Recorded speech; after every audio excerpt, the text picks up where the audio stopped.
Assalamualaikum warahmatullahi wabarakatuh.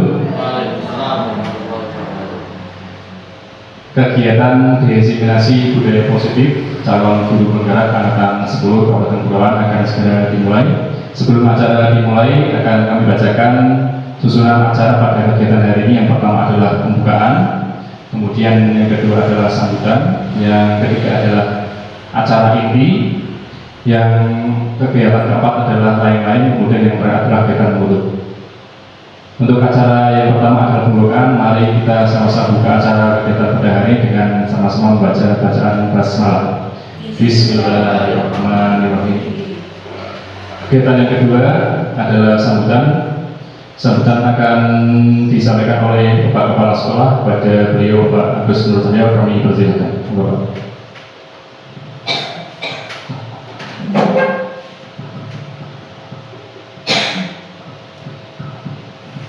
Terima kasih. Assalamualaikum warahmatullahi wabarakatuh.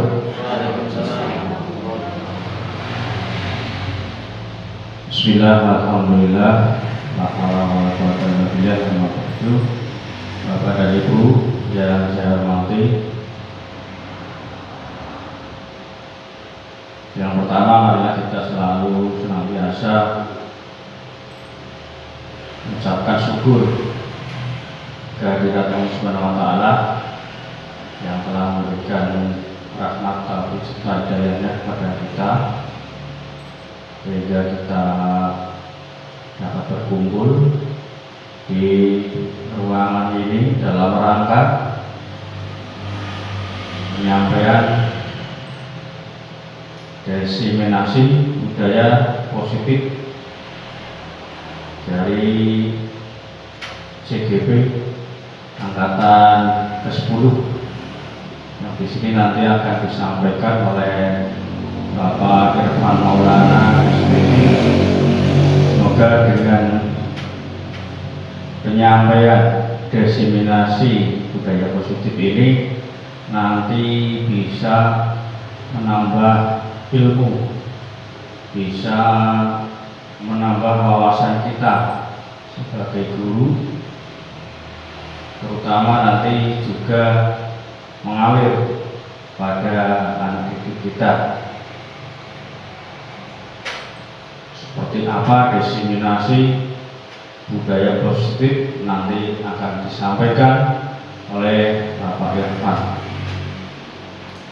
Salawat serta salam semoga selalu tercurah pada junjungan kita Nabi Agung Muhammad SAW, yang nanti kita semua akan mendapatkan syafaatnya, baik syafaat dunia maupun syafaat akhirat. Amin, Allahumma amin. Bapak Ibu yang saya hormati, terkait dengan materi pada hari ini, yaitu tentang diseminasi budaya positif, nanti seperti apa, kami juga belum tahu, belum pernah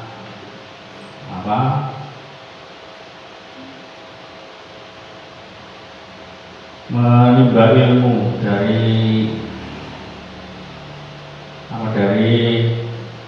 perkumpulan. Mungkin ini nanti yang jelas diseminasi positif ini, budaya positif ini nanti tentu akan berdampak pada anak didik kita. Yang diharapkan mungkin itu, supaya anak didik kita ini nanti Bapak Ibu guru bisa mengarahkan kemana arah dari tujuan budaya kita, budaya yang positif, terutama budaya nenek moyang kita, budaya yang agung itu budaya yang dapat mempengaruhi jiwa pada anak didik kita, Terutamanya ya jiwa yang positif. Kita boleh mengambil budaya dari luar, tapi harus ingat budaya-budaya warisan nenek moyang kita yang adiluhung ini jangan sampai terlupakan. Saya kira itu yang dapat kami sampaikan sebagai pengantar dari Pak Irfan. Mudah-mudahan bisa diterima oleh Bapak dan Ibu. Marilah kita dengarkan, kita ikuti penyampaian diseminasi budaya positif ini yang insya Allah nanti bisa membawa hasil yang positif pula. Demikian Bapak dan Ibu yang saya hormati, kurang lebihnya mohon maaf. Saya akhiri. Wassalamualaikum warahmatullahi wabarakatuh. Terima kasih atas sambutan dari Pak Agus Nurhayo. Untuk kegiatan selanjutnya adalah kegiatan inti yang akan diisi oleh saya sendiri. Nanti akan kami paparkan apa yang sudah kami pelajari, yang saya sudah pelajari selama kurang lebih 4 modul dalam waktu 2 bulan terakhir di calon guru penggerak atau program guru penggerak angkatan 10, utamanya di Kabupaten Pekalongan. Saya sambil berdiri deh. Iya, dan lebih nyantai.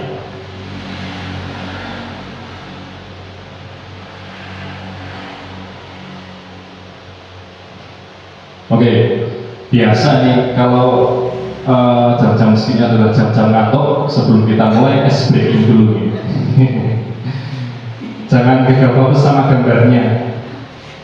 Coba kira-kira perbedaan gambar 1 dan gambar 2 apa sih Bapak Ibu? Gambar bedanya, yang membedakan itu apa? Pakaian. Yang pertama pakaian ya. Ya, ini ya. Terus apa lagi Bu Novi? Senyum. Yang ini kelihatan giginya, yang ini tidak. Ada lagi? Hiasan itu Bu. Kalung. Ini ya. Ya, yang bawah. Kemudian ada lagi? Oh iya, bedak. Bedak. Ini bedak. Jika ini ada, tidak ada. Iya, ini beda ya. Ini ada rendanya, ini tidak. Oke. Biasanya kalau ini untuk cewek, yang cowok iri biasanya. Nah, cowok ini juga. Nah, ini untuk bapak-bapak. Perbedaannya apa aja? Coba dicari bareng-bareng. Gelasnya beda, itu kecil, ini besar. Gelas mana Bu? Oh iya, ini Itu gelas apa cangkir? cangkir ya, ini gelas. Terus Ini apa ini? pakaian, sabuk, sabuk ini ya. Ini ada, ini tidak ada. Terus itu apa? Lap. Ini enggak ada. Oh iya, lap. Apalagi Bu? Pak Riki tahu nggak? Roti Pokemon juga. Iya, buah. Buah ya, ini nggak ada, ini ada ya. Tutup lemari, oh butuh. Oh gagangnya, gagang lemarinya ini ada. Ya, ini ada, ini tidak ada. Polos ya. Oke, gitu. Keren-keren sih, titis-titis supaya guru semua. Ya, sebelum itu saya ini pertanyaan besar kita semua. Bagaimana pendidikan Indonesia ini bisa jauh lebih baik? Ini juga menjadi pertanyaan besar sampai sekarang itu susah untuk kita semua jawab. Saya pribadi juga susah untuk menjawabnya. Bagaimana sih pendidikan itu bisa jauh lebih baik di Indonesia? Pak Arifin, gimana Pak? Menurut dengan Pak Grambi yang saja Pak? Pendidikan jauh lebih baik itu kalau kita sebagai guru Iya. menyampaikan kepada peserta didik atau anak didik kita itu bisa diterima dengan baik. Oh iya itu Salah ya. satunya. Salah satunya itu ya. Jadi menurut Pak Arifin itu kalau bisa diterima dengan baik oleh anak didik kita itu ya pendidikan kita itu sudah jauh lebih baik. Ya. Jadi ternyata itu ada focal point. Focal point itu istilahnya adalah titiknya, titik poin atau focal point pendidikan. Seperti contohnya filosofi pendidikan di Prancis. Sudah pernah ke Prancis Bapak Ibu? Nah, Pernah lihat ya? Jadi kalau di Prancis itu paradigma filosofinya adalah pendidikannya adalah solidarity. Jadi kesetaraan manusia berbasis pada ada egalite, kemudian fraternité, liberté. Ini yang dituju adalah solidaritasnya, dikuatkan persahabatannya kalau di Prancis itu. Ya. Kemudian yang kedua di Amerika, kalau di sini Amerika, nah namanya Amerika, Amerika. Kalau Amerika itu pendidikannya adalah freedom, liberty, simbolnya patung liberty, kebebasan, menekankan kepada pembelajaran yang praktis. Makanya di sana itu termasuk baju saja itu jarang yang seragam. Anak-anak SMP SD itu di sana bajunya juga jarang yang diseragamkan. Ya Pak Umi ya. Ya, jadi dibebaskan. Termasuk yang pendidikan yang high school, yang SMA itu ya sudah bebas seperti di kuliah. Jarang. Ya ada cuma jarang. Makanya menekankan kepada kehidupan di nyata, betul nyata. Kemudian apa filosofi pendidikan di Indonesia? Setelah saya belajar di program guru penggerak itu ternyata memang ada filosofi pendidikan itu menurut Ki Hajar Dewantara adalah pembudayaan buah budi manusia beradab yang menekankan pada kodrat alam dan kodrat zaman atau masyarakat. Itu yang ditekankan kepada pendidikan sesuai dengan tujuan pendidikan menurut Ki Hajar Dewantara adalah menuntun segala kodrat yang ada pada anak agar mereka dapat mencapai keselamatan bahagia setinggi-tingginya baik sebagai manusia dan masyarakat. Oleh sebab itu pendidik hanya dapat menuntun tumbuh kuatnya kodrat yang ada pada anak agar memperbaiki lakunya dan tumbuh sesuai dengan kodrat anak. Yang dimaksud kodrat alam ada dan kodrat zaman itu apa sih? Kodrat alam ya jelas kodrat alam itu sesuai dengan alam atau lingkungannya. Jadi beda kalau lingkungan dalam tanda kutip pegunungan dengan lingkungan pesisir itu anak-anaknya berbeda. Beda betul menurut Bapak Ibu? Berbeda. Saya pernah ngajar di daerah pesisir itu anaknya cenderung keras-keras, sopan santunnya agak kurang. Itu alamnya daerah sana memang keras. Jadi setiap pendekatnya harus menyesuaikan alamnya, kondisi lingkungannya. Sama dengan kondisi alam yang mohon maaf di pegunungan, ya anak-anaknya juga berbeda, modelnya berbeda. Barangkali sopan santunnya lebih terjaga kalau daerah pegunungan. Kemudian di desa dengan kota beda betul? Beda, pasti berbeda. Pemikirannya pasti jauh lebih dalam arti modern yang di kota. Kalau di desa mungkin lebih istilahnya lebih sederhana. Kemudian yang pertama kodrat alam, kemudian zamannya. Mungkin di zamannya Bu Kotima, SD-nya zaman dulu dengan zaman sekarang berbeda ya Bu. Pendidikannya mungkin sistem pengajarannya ya. Kalau dulu masih mengenal pecot ya, penggaris, kemudian penghapus terbang itu sering. Nah, kalau zaman sekarang menggunakan program atau pendidikan zaman dahulu itu ya pasti tidak sesuai. Ya, karena sekarang zamannya sudah 4.0, sudah zaman IT, ya kita harus, Bapak Ibu guru harus bisa menyesuaikan dengan zaman itu. Jangan sampai tertinggal. Anak-anaknya sudah pintar IT, Bapak Ibu gurunya belum. Ini ya kita perlu kejar. Ini yang kita pelajari tentang budaya positif di sekolah, yaitu nilai dan kebiasaan di sekolah yang berpihak pada murid. Jadi inti dari ini adalah keberpihakan pada murid agar mereka bisa berkembang menjadi lebih kritis, penuh hormat, bertanggung jawab sesuai dengan profil pelajaran manusia. Jadi seperti tadi yang filosofi pendidikan Amerika, Prancis, kemudian di Indonesia, kita yang masih kurang adalah, kalau menurut Ki Hajar Dewantara, adalah menekankan pada pendidikan yang ing ngarso sing tulodo, ing madya mamang karso, tut wali hadaya. Itu sangat luar biasa kalau kita bisa mengimplementasikan itu semua. Tapi apa kita masih terkendala pada feodalisme atau warisan zaman-zaman penjajahan dulu? Kalau sekarang masih belum efektif ketika bapak ibu guru di depan, anak-anaknya diem karena takut. Misalnya anak kuliah yang berbicara profesor depan, yang mahasiswanya juga takut karena wah dia profesor. Jadi masih mengenal seperti itu. Makanya kita sulit berkembang. Kalau di negara-negara Eropa, kemudian yang negara-negara maju, memang pendidikannya sudah tidak seperti itu. Profesor atau siapapun yang berbicara di depan, kalau memang bisa dikritisi, itu dikritisi. Nah, tapi kan karena kita masih mewarisi budaya feodalisme yang zaman-zaman dulu penjajahan, kita masih terkekang. Nah itu yang sekarang kita sudah mulai lepas dengan adanya kurikulum pratika ini. Ini untuk konsep utama budaya positif. Yang pertama ada motivasi pelaku manusia, ada kebutuhan dasar manusia, disiplin positif. Kemudian perubahan paradigma, ada posisi kontrol, keyakinan kelas, dan segitiga resolusi. Ini semua sangat erat kaitannya dengan apa yang nanti kita harus sampaikan ke anak didik kita, apa yang harus kita kelola untuk didik anak kita. Yang pertama adalah perubahan paradigma belajar.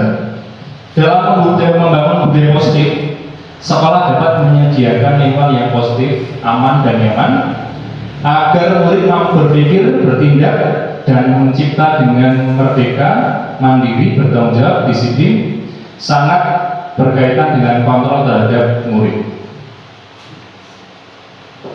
Perubahan paradigma teori kontrol menurut Dr. William Glasser, yang pertama adalah ilusi guru dapat mengontrol murid.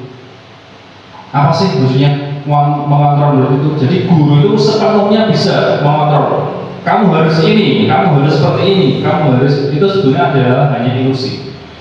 Kita itu sebetulnya tidak bisa mengontrol murid sepenuhnya. Ilusi bahwa semua penguatan positif, efektif, dan bermanfaat. Kemudian yang ketiga, ilusi bahwa kritik membuat orang merasa bersalah dapat menguatkan karakter. Ilusi bahwa dewasa memiliki hak untuk memaksa. Jadi orang dewasa ini semuanya pandang maksa. Kamu harus seperti ini, kamu jadi itu. Kalau dalam istilah Jawa itu ngiyomi. Kalau kakak dengan adik, ya adiknya harus patuh dengan kakaknya, seperti itu. Jadi ngiyomi dengan cara seperti itu, dengan cara umur kedewasaan. Kalau kritik membuat orang merasa bersalah, jadi Bapak Ibu guru saya dulu menurut, kamu bisanya cuma main, makanya tidak bisa belajar. Kamu hidupnya terlalu larut, jadi isinya mengkritik. Itu membuat dia itu merasa bersalah. Murid-murid kita merasa bersalah, itu dapat menguatkan karakter, itu salah. Itu hanya ilusi itu. Terus siapa sesungguhnya yang memiliki kontrol? Ya, siapa sesungguhnya yang memiliki kontrol? Yang stimulus respon ini adalah perubahan paradigma yang harus kita lakukan. Yang pertama, kita mencoba mengubah agar orang berpandangan sama dengan kita. Teori kontrolnya adalah kita harus berusaha memahami pandangan orang lain tentang dunia. Jadi tidak harus murid kita itu harus sama dengan pandangannya dengan kita. Ya, tapi yang kita harus lakukan adalah kita harus berusaha memahami. Kemudian yang kedua, perilaku buruk dilihat sebagai satu kesalahan. Ternyata itu semua perilaku memiliki tujuan dan alasannya sendiri-sendiri. Nah, nanti kita akan belajar, kita harus tahu. Kemudian yang ketiga, orang lain bisa mengontrol saya. Teori kontrolnya adalah hanya Anda yang bisa mengontrol diri Anda sendiri. Yang keempat, pemaksaan ada pada saat bujukan gagal, dipaksa ya kalau dibujuk gagal. Yang teori kontrolnya adalah kolaborasi dan konsensus menciptakan pilihan-pilihan baru. Untuk yang terakhir, model berpikir menang atau kalah. Model berpikirnya adalah menang dan menang. Itu yang harus kita ubah paradigmanya tentang teori kontrol. Yang kedua, dalam budaya kita disiplin dimaknai menjadi sesuatu yang dilakukan seseorang pada orang lain untuk mendapatkan kepatuhan. Kita cenderung menghubungkan kata disiplin dengan ketidaknyamanan, bukan dengan apa yang kita hargai atau pencapaian sesuatu tujuan yang mulia.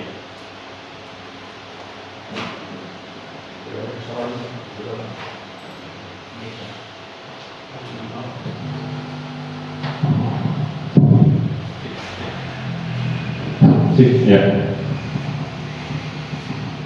Kita lanjutkan.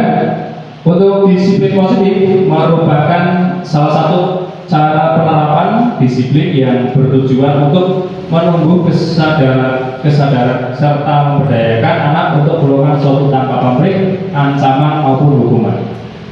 Disiplin positif adalah proses pembelajaran dengan pendekatan mendidik untuk melakukan kontrol diri dan membutuhkan kepercayaan diri sehingga anak bisa berperilaku mengacu pada nilai-nilai kebajikan universal dan memiliki motivasi dari dalam diri atau internal, bukan dari orang lain atau eksternal. Jadi budaya disiplin positif itu memang harus kita tumbuh kembangkan dari anak itu sendiri. Ternyata tidak bisa kita pakai atau kita paksa harus seperti itu, tidak. Harus kita tumbuhkan dari motivasi internal mereka. Selanjutnya untuk materi ketiga adalah kebutuhan dasar manusia. Yang pertama ada kebutuhan bertahan hidup, kasih sayang dan diterima, kebebasan, kesenangan, penguasaan. Ini ada kasus, contoh kasus. Kenal ya ini? Ini kesayangannya Bu Sari. Ada kasus Ibu Sari, guru kelas 6 di SDN 01 Kwasen, contohnya ini, sedang bingung menghadapi ulas salah satu muridnya, yaitu Mas Ferdi. Beberapa anak telah datang untuk mengeluhkan Ferdi seringkali meminta bekal makan siang mereka dengan paksa. Jika Anda menghadapi situasi tersebut seperti Bu Sari, apa yang akan Anda lakukan? Menurut Anda, kira-kira apa alasan Ferdi untuk melakukan hal tersebut? Jadi kita harus tanya dulu nih kasus-kasus ini tentang Ferdi. Ini dalam konteks penerapan disiplin positif, Ibu Sari sebaiknya mencari tahu alasan Ferdi melakukan tindakan tersebut agar mengetahui kebutuhan mana yang sedang berusaha Ferdi penuhi. Ditanya dulu. Apabila Ferdi jawaban Ferdi karena lapar dan orang tuanya tidak membawakan bekal makan siang, maka Ferdi butuh bertahan hidup. Kebutuhannya adalah bertahan hidup. Nih, jika jawabannya ini, maka tugas kita ya memenuhi kebutuhan Ferdi ini nantinya. Kemudian yang kedua, apabila jawaban Ferdi karena ia senang temannya jadi memperhatikan dia, kebutuhannya adalah cinta, kasih sayang dan diterima. Jadi ada ya di setiap kelas masih seperti itu. Ada. Nah, kita harus, tugas kita adalah mencari tahu sebetulnya itu anak ini kebutuhannya apa sih. Ternyata apa kebutuhannya kita tidak bisa penuhi. Nah, itu anak biasanya menuntut dalam hal seperti itu. Kemudian yang ketiga, apabila jawaban Ferdi dia merasa hebat karena temannya jadi takut untuk menuruti keinginannya. Ini adalah kebutuhannya penguasaan. Jadi Ferdi pengen berkuasa di kelas itu. Makanya dia menuntut seperti ini. Apabila jawaban Ferdi dia merasa bosan dengan bekal yang dibawakan ibunya karena selalu membawakan bekal yang sama. Ini adalah kebutuhannya adalah kebebasan, butuh kebebasan. Waktu itu ya cumi goreng terus, ya pupu ayam, ya godok, ya goreng, mie ayam. Kemudian yang kelima adalah Jika jawaban Ferdi ini karena iseng, dia menikmati ekspresi wajah temannya yang kesal karena diambil makanannya, kebutuhannya adalah kesenangan. Maka kita harus tahu kebutuhan dari berbagai macam permasalahan anak kita. Kira-kira kalau anak-anak kita ada permasalahan, kita harus cari tahu dulu kebutuhan dasar mereka itu apa, kemudian kita lah yang bertugas untuk memenuhinya. Kita ambil contoh misalnya karena orang tuanya yang seperti ini tidak membawakan bekal makan siang. Tugas kita apa? Ya bukan memenuhi makan siangnya, bukan memenuhi makanannya, tapi gimana caranya kita berkomunikasi dengan orang tuanya, berkolaborasi dengan orang tuanya. Misalnya kita punya kasus yang Ferdi iseng menikmati ekspresi wajah temannya karena mengambil makanannya. Jadi caranya gimana kita biar Ferdi senang dialihkan dengan kegiatan-kegiatan yang lain seperti itu. Jadi tugas kita itu. Jadi tidak sekedar menghakimi, misalnya ada konteks anak-anak kita itu berbuat salah, langsung oh ini berarti seperti ini. Ternyata memang ada kebutuhan dasar anak kita yang tidak terpenuhi, makanya mereka seperti itu. Kemudian yang keempat, motivasi perilaku manusia. Motivasi merupakan dorongan yang timbul pada diri seorang secara sadar atau tidak sadar untuk melakukan suatu tindakan dengan tujuan tertentu.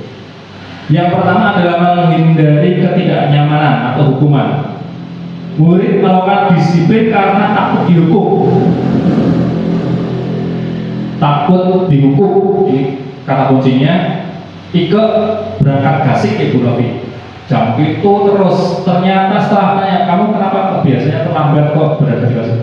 Jawabannya adalah karena takut dihukum. Berarti dia itu menghindari ketidaknyamanan itu karena hukuman. Jadi disiplin karena motivasi eksternal, karena takut dihukum. Jadi bukan dari dalam diri. Nah itu tidak akan efektif. Sewaktu-waktu kalau Bu Novi ternyata tidak menghukum ketika Ika terlambat, maka dia akan kembali lagi. Ya seperti normal lagi, seperti itu lagi, terlambat lagi karena memang tidak dari dalam diri. Kemudian yang kedua, mendapatkan imbalan atau penghargaan dari orang lain. Ini ribet. Saya nggak Bapak Ibu menerapkan naik prestasi, naik disiplin, ketika disiplin itu mendapatkan penghargaan. Itu sering yang memberikan seperti itu.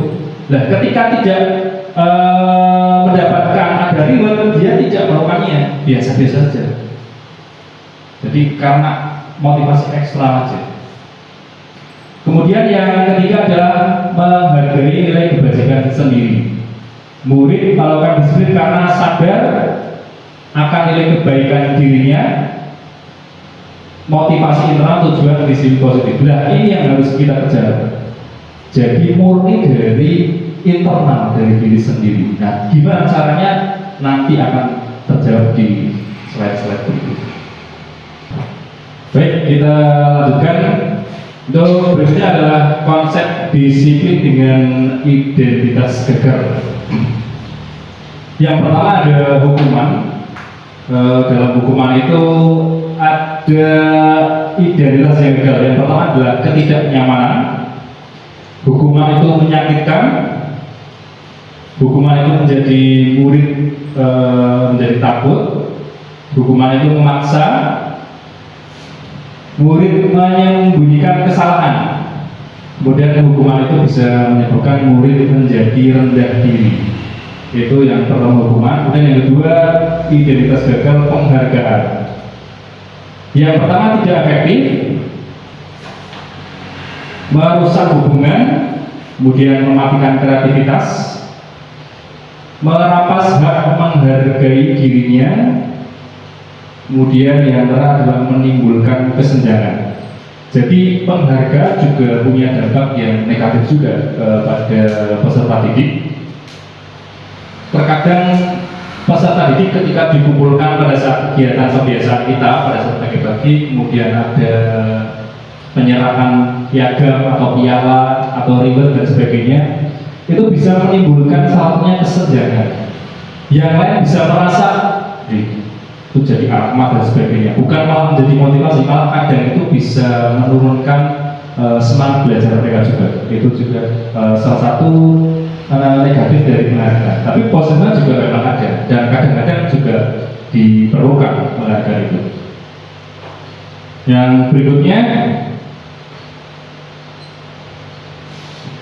konsep disiplin dengan identitas sukses. Kita menerapkan yang pertama konsekuensi, tapi konsekuensi itu penguatannya adalah jangka pendek.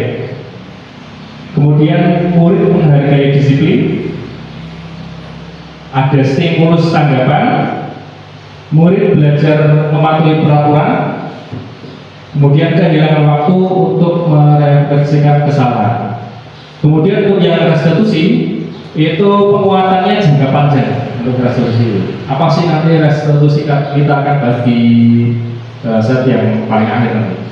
Kemudian murid bertanggung jawab atas perilakunya, murid menghormati dirinya dan orang lain.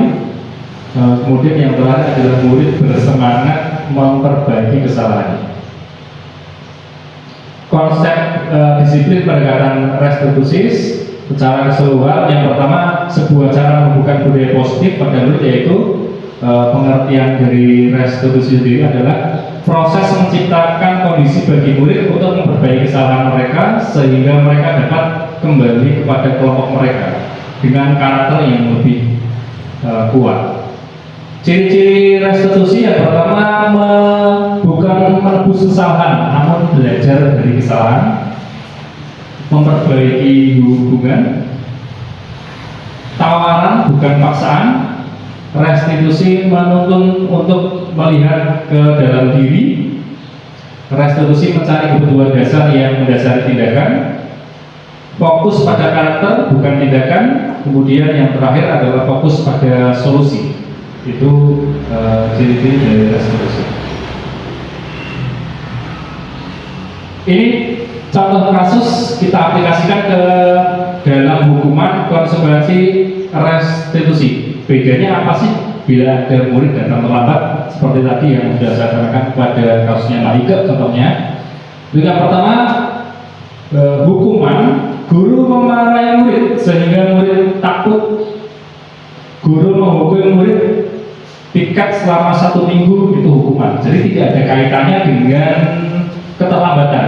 Kebersihan atau piket selama 1 minggu kan tidak ada kaitannya dengan datang terlambat. Kemudian konsekuensi, guru tegas dan mematuhi aturan. Guru memberikan konsekuensi mengurangi jam istirahat untuk murid tersebut. Jadi konsekuensinya misalnya datang terlambat pada pembelajaran, ya konsekuensinya sesuai dengan ini, sesuai dengan aturannya. Jadi ada kaitannya dengan keterlambatannya. Jadi waktu istirahatnya menjadi berkurang. Jadi ada kaitannya dengan jam belajar. Kemudian yang ketiga adalah restitusi. Jika ada contoh kasus murid datang terlambat, guru terbuka, murid menghormati dirinya dan orang lain. Guru menanyakan keyakinan kelas atau lebih kita kenal kesepakatan kelas, membantu murid menyelesaikan masalahnya. Ini untuk yang restitusi. Berikutnya, ini yang lebih spesifik, hukuman, konsekuensi, dan restitusi. Untuk hukuman, bersifat tidak terencana, tiba-tiba dan satu arah, jadi spontan. Kadang kita murid melakukan kesalahan langsung bersihkan sampah, bersihkan WC. Itu biasanya kalau ada kesalahan seperti itu.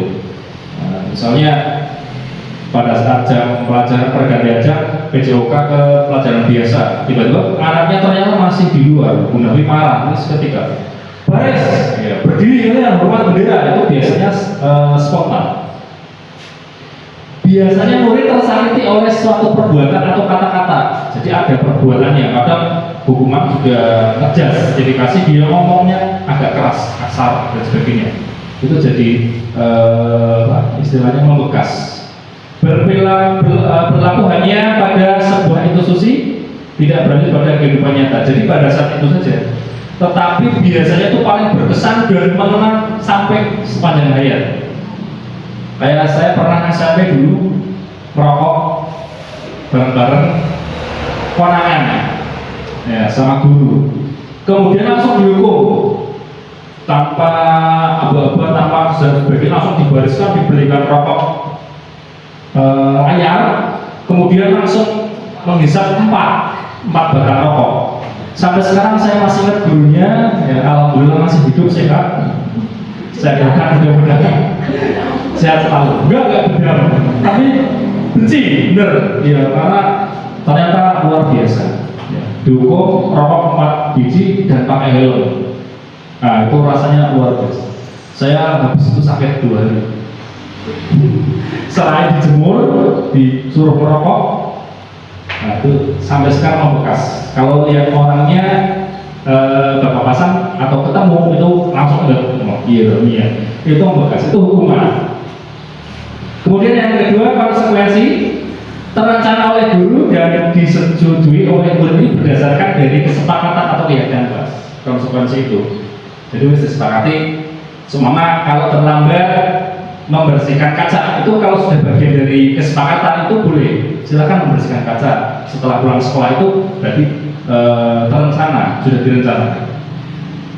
Murid dibuat tidak nyaman, iya, karena kesepakatan kadang tidak sesuai kan, walaupun kadang sudah disepakati tapi kan tidak nyaman tetap. Membantu penerapan mengikuti peraturan dan tanggung jawab dalam masyarakat, itu konsekuensi. Kemudian restitusi, pilihan yang dibuat bersama dan disepakati antara guru dengan murid. Murid mendapatkan penguatan jangka panjang, fokus pada pengantar masalah dalam waktu jangka panjang. Ini restitusi. Jadi lebih ke penanganannya, lebih ke restitusi itu sangat baik, sangat positif. Karena memang kita cari solusinya bareng-bareng dan apa sih ke depan, bagaimana sih caranya, itu nanti direstitusi. Nah, sekarang ada contoh permasalahan tindakan guru. Ini termasuk hukuman atau konsekuensi coba. Nomor 1 sampai 7.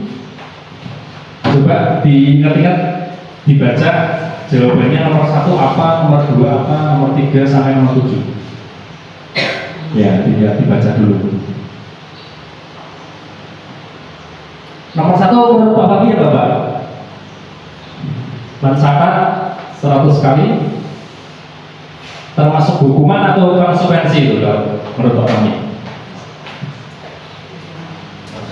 Konsekuensi. Oke. Nomor 2, Bu Novi. Lari melawan basket 2 kali karena terlambat hadir di sekolah. Hukuman. Oke. Kemudian nomor 3, Bu Fatimah sama Bu. Membersihkan coretan yang dibuat di meja tulis. Konsekuensi atau hukuman? Apa-apa, konsekuensi. Oh. Yang keempat, Bu Sari, murid diminta push up 15 kali karena tidak menggunakan masker. Hukuman. Oke. Yang kelima, Bu Tias, menggantikan kertas tugas teman yang dicoret-coret. Konsekuensi. Yang nomor 6, kehilangan 10 menit jam istirahat untuk mengerjakan tugas karena datang terlambat, tertinggal. Apa ini? Konsekuensi. Yang ketujuh, lari mengelilingi lapangan basket 2 kali karena terlambat 10 menit untuk pelajaran PJOK. Hukuman. Oke, kita lihat jawabannya nih. Iya, yang salah mana nih? Yang salah Yang pertama konsekuensi ya. Ada tadi hukuman. Ini Bu Khotimah konsekuensi. Ini Bu Sari. Ini Bu Tias. Ini bareng-bareng. Ini ya. Kenapa ini kok bisa konsekuensi? Karena lari ini ada kaitannya dengan pelajaran PJOK. Jadi konsekuensi di pelajaran PJOK. Gitu. Itu bedanya seperti itu. Jadi kalau pelajarannya IPA, Melayu, pelajarannya Bahasa Jawa, lari, nah itu tidak ada kaitannya, maka itu disebut hukuman. Tuh, jadi itu bedanya seperti itu. Oke. Supaya memberikan sesuatu timbal balik ke anak yang ada kaitannya itu, apalagi sudah disepakati dalam kelas, itu termasuk dalam konsekuensi atau nanti bisa jadi di teori restitusi tadi. Tapi kalau tidak ada kaitannya, contoh dalam pelajaran bahasa Indonesia, kemudian Karena kamu terlambat, silakan besok bawa ini goreng. Nggak ada kaitannya, makanya itu disebut hukuman. Tuh. Selanjutnya kita ke 5, yang materi kelima, posisi kontrol restitusi. Ini kalau lebih ke menjurus nanti ke spesifik ke restitusi. Yang pertama sebagai penghukum, pembuat rasa bersalah, sebagai teman, sebagai pemantau, dan sebagai manajer. Dan nanti Bapak Ibu tahu nih posisinya di mana, di sebagai apa dalam posisi kontrol. Sudah sebagai teman atau penghukum, nanti kita pasti akan sadar dan menyadari. Yang pertama penghukum, guru bertanggung bahwa sekolah memiliki sistem atau alat yang dapat lebih menekan murid-murid. Jadi tekan alat, memiliki alat atau sistem. Jadi ada sistem, ada alat yang menekan. Karena di sini itu apa istilahnya, kalau bahasa Jawa itu ngayomi, membawai terus. Ya, itu kalau diibaratkan seperti itu. Kiyoman, Jawa ini kiyoman. Kemudian yang kedua, membuat rasa bersalah. Guru menggunakan keheningan yang membuat murid merasa tidak nyaman, bersalah atau rendah diri. Jadi menghakimi murid dengan cara membuat rasa bersalah. Misalnya Bu Novi melakukan kesalahan tidak memakai seragam pada satu upacara. Nah itu kan lihat nih teman-teman, anak-anak, Novi tidak pakai topi, ya, jangan ditiru ya, jangan dicontoh ya. Jadi seperti itu. Jadi membuat anak merasa bersalah. Nah itu termasuk membuat merasa bersalah. Contohnya seperti itu. Nah kan gara-gara kamu, nah gitu. Ini jadi ramai dan sebagainya. Nah itu membuat rasa bersalah. Kemudian yang teman, hubungan baik terjalin antara guru dan murid, namun murid hanya akan bertindak untuk guru tertentu dan tidak untuk guru lainnya. Ini PJOK biasanya di range ini, di sebagai teman. Contoh, kalau di SD sih mungkin belum ya, belum sedekat kalau di jenjang SMP atau SMK atau SMA itu belum. Tapi ada berbagai macam permasalahan yang di dalamnya itu mengandung posisi kontrol sebagai teman. Di wali kelas juga sama. Jadi kalau disuruh wali kelas yang lain, misalnya kelas 5, kalau dengan wali kelas yang lain tidak mau. Tapi kalau dengan Pak Arifin mau. Karena posisi kontrolnya sebagai teman. Jadi terjalinnya hanya sebagai teman dengan Pak Arifin. Kalau ada Bu Novi, guru baru misalnya Pak Arifin sakit, Bu Novi penggantinya, itu tidak bisa diatur. Menculat trennya seperti itu. Nah, tuh, jadi seperti itu. Itu yang teman. Jadi dengan guru yang lain itu biasanya tidak mau, pengennya ya dengan itu contohnya. Kemudian pemantau, berdasar pada peraturan dan konsekuensi mengandalkan perhitungan catatan data sebagai bukti. Ini pemantau lebih ke atas lagi, jadi teman terus di atasnya ada pemantau. Ini biasanya guru-guru BK. Ini yang di dalam pemantau ini biasanya. Di sini catatan, ya, dicatati, didata, kemudian sebagai bukti. Ini biasanya penguat di dalam seringnya guru BK. Untuk yang terakhir adalah sebagai manajer, guru mempersilahkan murid mempertanggungjawabkan perilakunya, mendukung murid menemukan solusi atas permasalahannya sendiri. Nah ini yang kita harus tuju. Harusnya kita sebagai manajer. Nah, tinggal Bapak Ibu guru sebagai posisi yang mana? Sering menghukum, apa membuat rasa bersalah? Ya itu posisi Bapak Ibu nanti sekarang di posisi yang mana? Nah, kita pengennya ke manajer. Tapi rata-rata biasanya kalau saya pribadi sampainya baru di sini, baru di teman. Kalau yang manajer selama atau belum, insya Allah kita sama-sama menuju ke sana, ke manajer. Ini kasus murid menyontek saat ulangan, penerapan posisi kontrol. Yang pertama sebagai hukum, patuhi aturan sekolah, kemudian berdiri di depan kelas. Kalau nyontek ini, wes nanti gue nyontek kok, ini suruh depan, berdiri, angkat satu kaki, pegang telinga, sampai sore jam apa? Nah ini menghukum. Bu Novi pernah Bu? Kayak gini menghukum ini? Tidak pernah. Jangan nyontek betul loh, itu apa?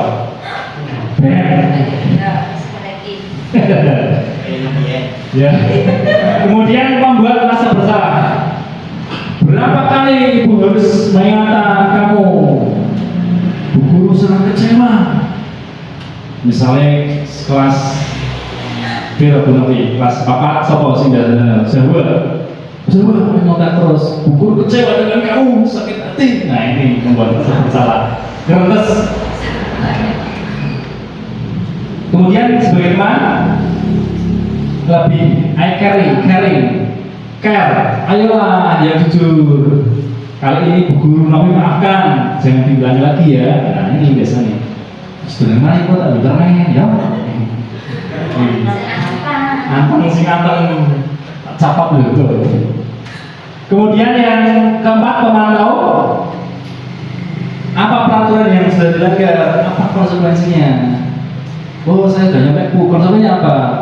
Oh berarti nanti saya remedi bu. Nah, itu kan biasanya pemantau. Kemudian yang kelima, manajer. Apa kamu tahu kesalahanmu? Ditanya dulu. Kira-kira bagaimana kamu akan memperbaiki kesalahan depan? Gimana kamu biar gak nyontek? Gimana Bu Novi? Biar orang nyontek? Ya belajar. Nah seperti itu. Di stimulus supaya seperti itu biasanya manajer yang menerapkan segitiga restitusi. Nah sekarang ada kuisis. Nanti tak share langsung di share video, nanti Bapak Ibu mengerjakan. Nah,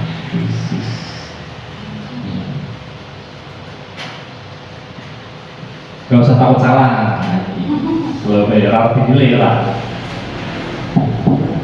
Mau muncul ya nggak ada. Kalau kan gitu. Happy ya. Sudah saya bikin grup itu diklik, kemudian Bapak Ibu sekarang mulai ngisi. Nanti kita ngisinya bareng-bareng.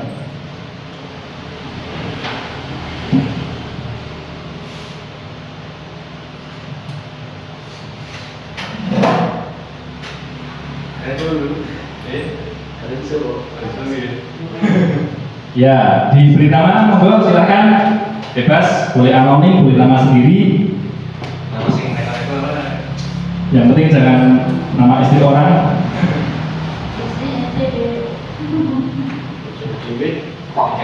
Dua peserta, berarti kita totalnya 6 gitu orang, 6 peserta. Ya. 4. Belum. Wes, kene Bapak Ki. Bu Sari, Kang Ari sebagai Tias, Novi, Bu Kotima, kami di nah, masuk. Kapan Ki? Kang Ari deh. Kan jangan kan. Ya.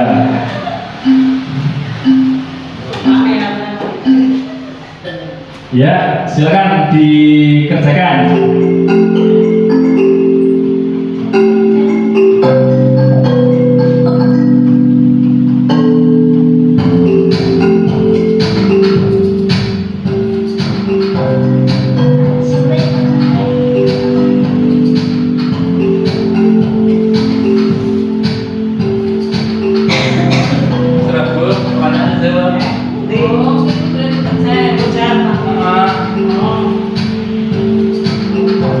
Mulai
tertinggi ya, 3.420.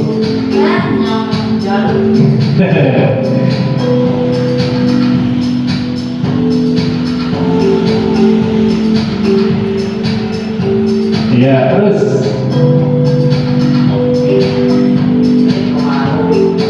Iya, pertanyaan ini ya, Pak Bentok. Oh, ini. Oke, ya. Bu Sari baru jawab 1. masyarakat deh. Bu Novi kok salah terus? Masyarakatnya enggak pasti. Ya 10 soal totalnya. Sampai sini kan oleh dua sebelum hilang-hilang tas kan. Pakainya laptop saja ya.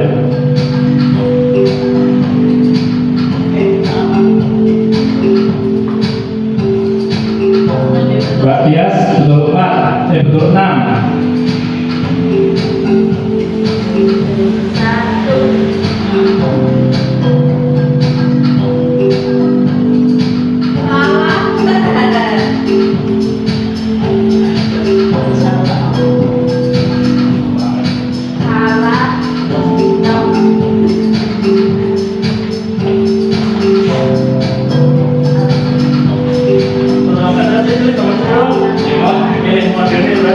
Mulainya lah, apa bro ini kan? Kan ada Bu Sari, Bu mungkin gitu.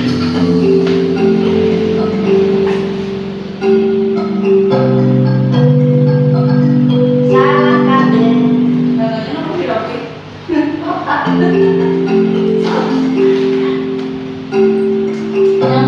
Terus sana.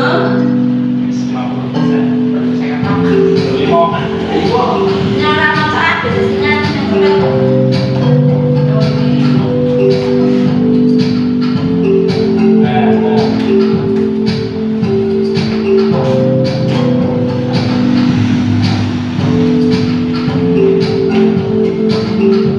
Yang kau satu. Iya. Karena apa yang jauh orang-orang di sini. Salah.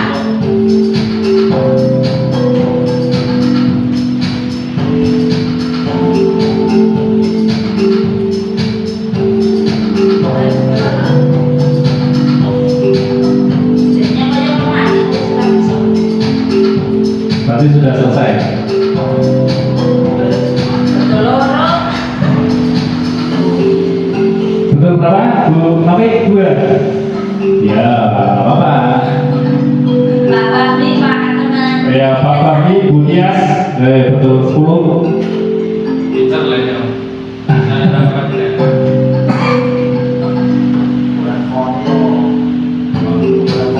Yang perlu belajar. Ya, nanti setelah ini biar Ya. tambah.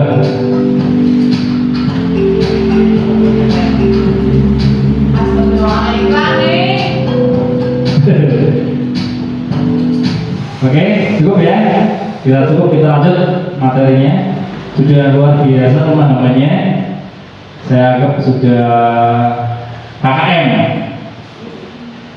Jangan mereka. Pemenangnya Bu Tias, Pak Fahmi, Jadi Bu Fatimah. kali ini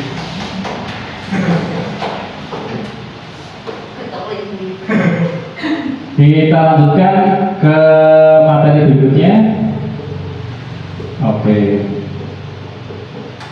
yang ini jadi. Soal itu. Selanjutnya kita ke materi keyakinan kelas.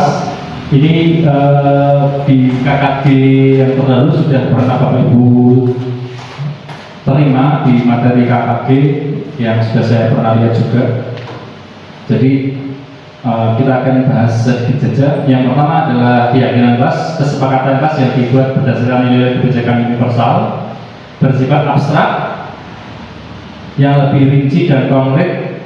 Pernyataan keyakinan kelas senantiasa dibuat dalam bentuk positif. Jadi di situ tekankan jangan negatif, tidak boleh itu jangan. Misalnya anak tujuannya anak tidak boleh lari-larian di koridor, maka Jangan, tidak boleh lari-lari di koridor, tapi jalanlah ketika di koridor seperti itu.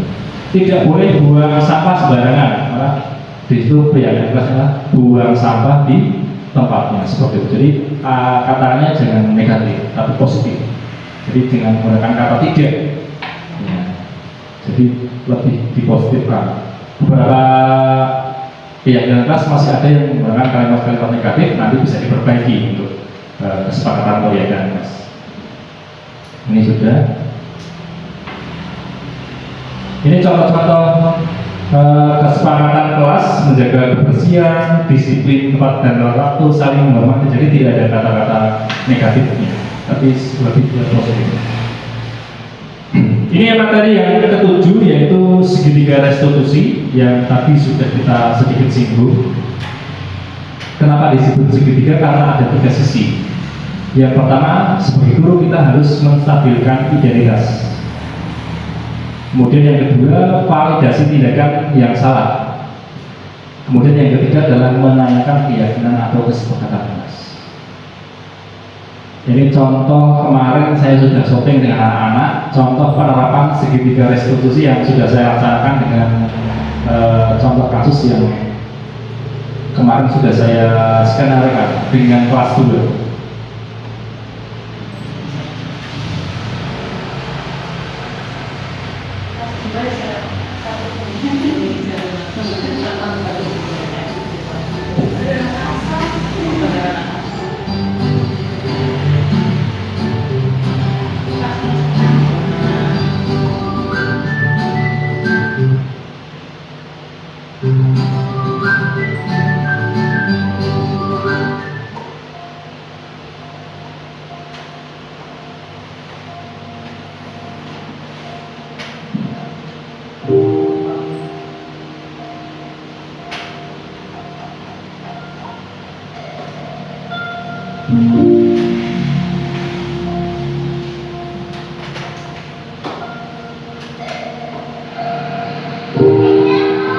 Ini kasusnya adalah Abid dan Putra jajan sebelum pembelajaran PJJ-nya sudah selesai.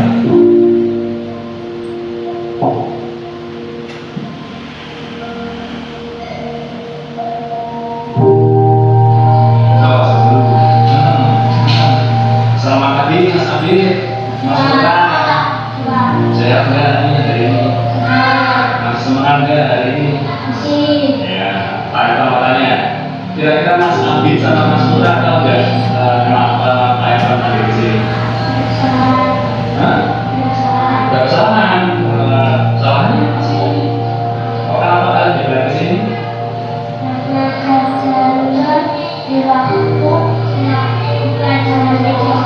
Oh, jajan pada pelajaran berdoa. Belum selesai kamu udah jajan. Iya, jadi memang ya kalau cuacanya panas ya, terus keringetan capek, memang suka haus ya, terus kamu jajan ya gitu ya. Wah, itu juga sama dulu pada saat harapan kecil selesai kamu juga gitu. Wah, pelajaran berdoa, pas main bola, capek, terus belum selesai harapan juga jajan. Nah, ini di menstabilkan identitas itu kita tahu anak itu salah, tetapi gimana caranya kita menstabilkan identitas mereka supaya tidak merasa bersalah dengan cara tadi mancing. Wes pancen, kalau cuacanya panas itu cepat haus ya. Atau Bapak Ibu dulu Pak juga pernah itu seperti itu pada saat kecil ya, seperti tadi dengan cara distabilkan identitasnya. Jadi bukan jadi tersangka lagi, tapi distabilkan supaya anak tidak merasa bersalah seperti itu. Lanjutkan. Boleh ya, itu tidak boleh. Ya, menurut kamu jajan pada saat jam pelajaran PJOK belum selesai itu perbuatan yang salah ya? Tapi perbuatan yang salah, perbuatan yang salah. Terus tadi kenapa kalian jajan pada belum selesai pelajaran? Tadi kenapa tadi? Karena aku tadi mau makan. Nggak makan, nggak sarapan, dari pagi. Oh, kan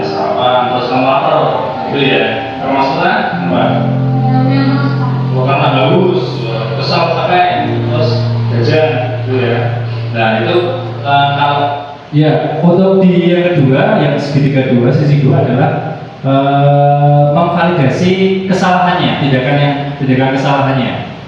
Jadi kenapa kok Mas Putra dan Mas Abi itu melakukan kesalahan tersebut?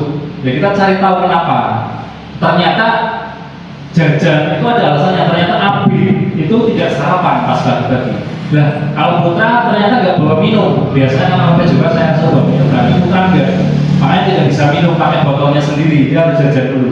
Nah, ini kita harus konfirmasi dengan cara tadi, memvalidasi kesalahannya. Kira-kira kenapa berbuat salah seperti itu? Kita harus tahu alasannya. Supaya di segitiga berikutnya, nanti di sisi ketiga kita tahu apa yang harus kita lakukan. Kita lanjut. Kamu haus, terus lapar, terus jajan, rasa belajar itu tidak boleh ya, harus ditahan dulu sebelum belajar selesai. Nanti ada waktunya. Nah, setelah selesai baru kamu boleh belajar. Mas Abi, Mas Putra, masih ingat gak keyakinan kelas kita itu apa? Si, apa? Salah satunya apa? Boleh jajan, Boleh jajan. sama pelajaran Pelajaran besok kan sudah selesai. Jadi keyakinan kelas kita dulu pada saat keyakinan sering pada saat pelajaran sebelum belajar akan mengingatkan boleh jajan kalau sudah selesai. Jadi kalau kalian kan tadi kan belum selesai sudah jajan. Nah, Pak Ivan harap kalian tidak mengulangi lagi ya. Caranya gimana? Biar Mas Abi dan Mas Putra tidak mengulangi lagi. Itu Mas Putra. Biar kamu pada saat pelajaran besok itu tidak jajan karena kamu haus. Minum. Bawa botol minum. Iya, bawa botol minum dari rumah ya. Jadi kalau kamu haus nggak usah jajan. Pada setelah haus tinggal minum tidak apa-apa. Tapi kalau jajan kan tidak boleh karena sudah kesepakatan kelas kita, yang kelas kita. Tuh, jadi bawa botol minum benar. Biar kamu haus atau haus kamu tinggal minum. Kalau Mas Abi, biar tidak jajan pada saat pelajaran BCOK. Kakak tadi kan Mas Abi bilang kan karena belum sarapan. Terus gimana caranya? sekolah, Belum sekolah. Makan di rumah dulu, sarapan dulu ya. Nah iya, berarti kalau sebelum berangkat sekolah itu sarapan dulu dari rumah supaya pas pelajaran kamu tuh lapar terus belum selesai pelajaran kamu jajan. Itu ya, jangan lagi ya. Dan sana. Oke ya, gitu. Jadi kalau kita sudah melewati segitiga restitusi tadi, ya kita sudah tahu. Jadi mereka itu tahu solusinya apa yang harus mereka lakukan dengan cara mereka sendiri. Jadi fungsinya sebagai manajer untuk menerapkan segitiga restitusi tadi, ya seperti itu. Tuh, itu kunci dari penerapan segitiga restitusi. Oke, berikutnya.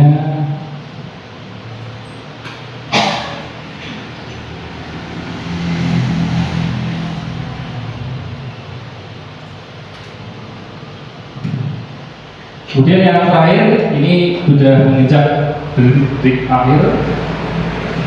Aksi nyata dalam penerapan program gizi positif, hendaknya guru memiliki kompetensi kepribadian, pedagogik, profesional, dan sosial yang baik, di mana guru dapat merefleksikan dirinya sebagai seorang ramo, posisi kontrol sebagai manajer. Ini yang sudah kita sama-sama sudah terapkan untuk budaya positif yang rutin yang kita sudah laksanakan. Yang pertama adalah mewujudkan kepemimpinan murid. Ya, kita sudah istilahnya membagi tugas mereka sebagai petugas upacara atau secara bergantian. Ini sudah kegiatan sudah positif. Kemudian sebagai pemimpin belajaran yang berpihak pada murid, mandiri, reflektif, kolaboratif, dan inovatif, Bapak Ibu guru juga semua sudah luar biasa, sudah banyak inovasi, kemudian sudah mengedepankan IT. Ini juga bagian dari budaya positif yang sudah kita laksanakan yang secara konkret dan rutin. Oke, yang terakhir adalah refleksi. Nanti untuk budaya positif, untuk kuisisnya akan saya share juga di grup. Nanti bisa Bapak Ibu kerjakan di rumah. sambil sebagai PR sambil membaca, kerjakan. Untuk yang terakhir sekali sebelum kita tutup ada refleksi. Saya pengen Bapak Ibu Guru perwakilan untuk merefleksikan kegiatan kali ini. Ya, dari Pak Arifin, coba Pak, untuk merefleksikan kegiatan hari ini Pak. Perasaan saat ini Pak?